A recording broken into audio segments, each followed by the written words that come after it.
menimbulkan satu keyakinan kepada Gus Nur bahwa ini benar. Untuk itulah dilakukan mubahalah. Dan saya mau membela ini karena yakin gara-gara ada mubahalah itu. Kena goblok meneh. Si jenenge sumpah mubahalah itu pengertiannya itu adalah solusi terakhir ketika mentok sudah tidak ada solusi.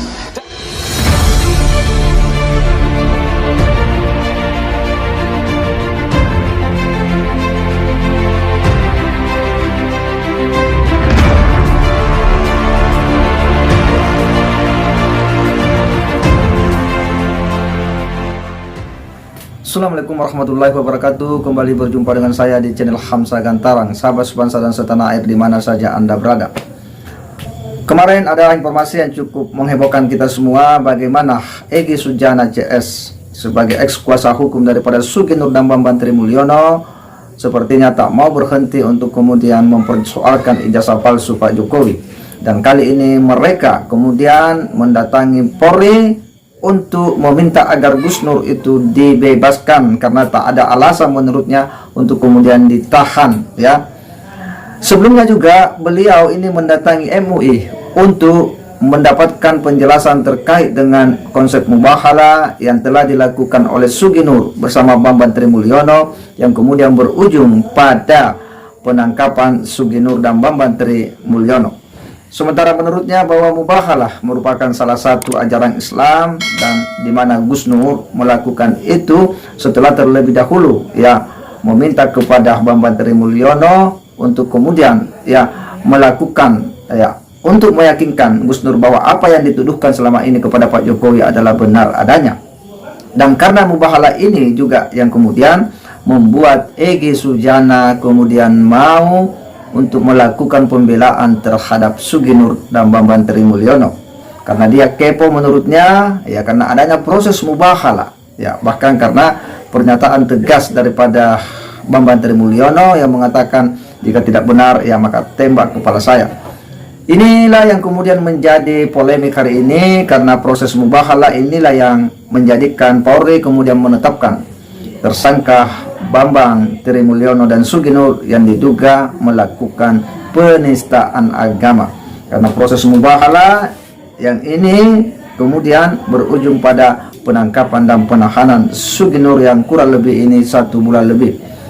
Tetapi bagi Egy Sujana ada hal yang menurutnya ini kemudian menjadi tidak etis karena proses penangkapan Sugi Nur itu katanya awalnya hanya diiming-iming untuk kemudian datang ke Jakarta, dia tidak akan ditahan, hanya akan dimintai klarifikasi diperiksa. Tetapi katanya ketika sampai di Jakarta, itu kemudian langsung ditahan, ditangkap, lalu kemudian ditersangkakan, Yang menurutnya Egy Sujana bahwa ini hal-hal yang tidak etis, Bahkan menurutnya ini menyalahi kaidah-kaidah dalam kitab undang-undang hukum acara pidana kita.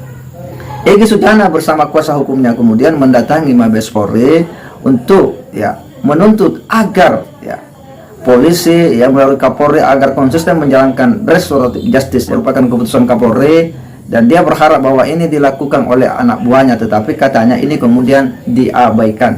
Artinya bahwa aturan Kapolri ini kemudian tidak diindahkan oleh anak buah daripada Pak Kapolri ini, yang sontak kemudian membuat Pak Egy Sujana yang meminta agar Gus Nur ini betul-betul dibebaskan.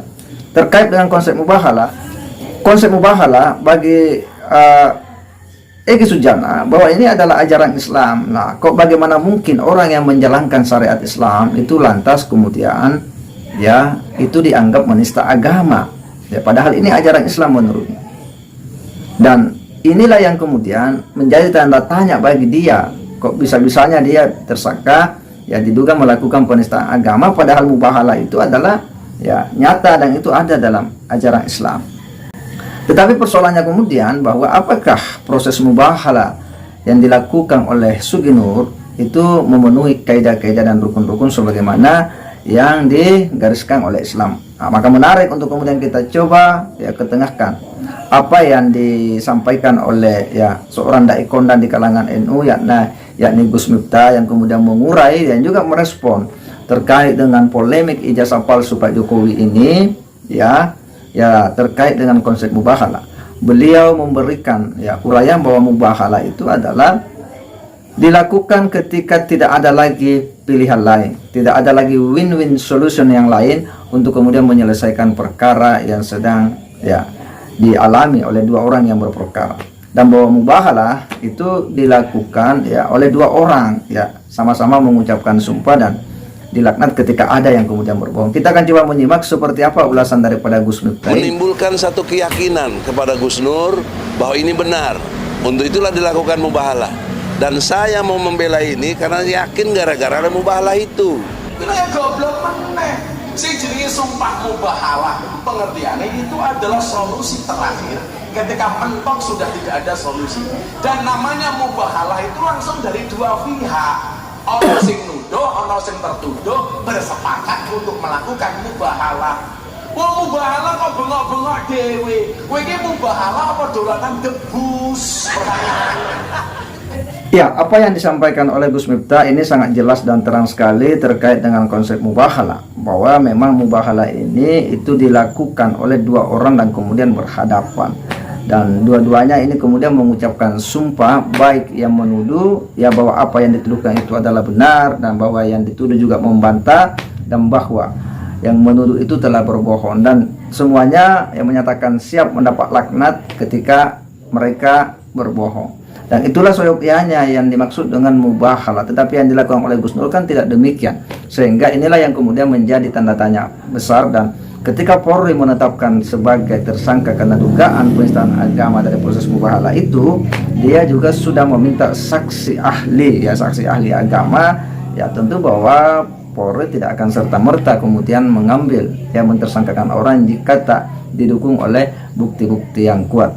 Dan bahwa kemudian Gus Nur ya ini sudah ditangkap, sudah ditahan, ya soyogyanya ya mereka ini ikuti saja prosedur ya hukum yang akan berproses, bahwa silakan melakukan pembelaan kemudian di pengadilan, ya silakan bela klien Anda, dan jangan melakukan manuver-manuver yang bisa saja memperpanjang ini persoalan, membuat semakin lebar ini persoalan yang telah menimpa Gus Nur dan Bambang Trimulyono. Kita semua sepakat bahwa siapapun yang melakukan pelanggaran hukum harus ditindak sebagai bentuk ya kehadiran ya negara untuk memberi efek jerah kepada orang yang selalu dengan mudah dan gampang melakukan ujaran-ujaran ya yang mengarah menyerang kehormatan ya dan nama baik orang lain, demikian pula membawa agama untuk membenarkan tindakan-tindakannya. Saya kira demikian. Wassalamualaikum warahmatullahi wabarakatuh.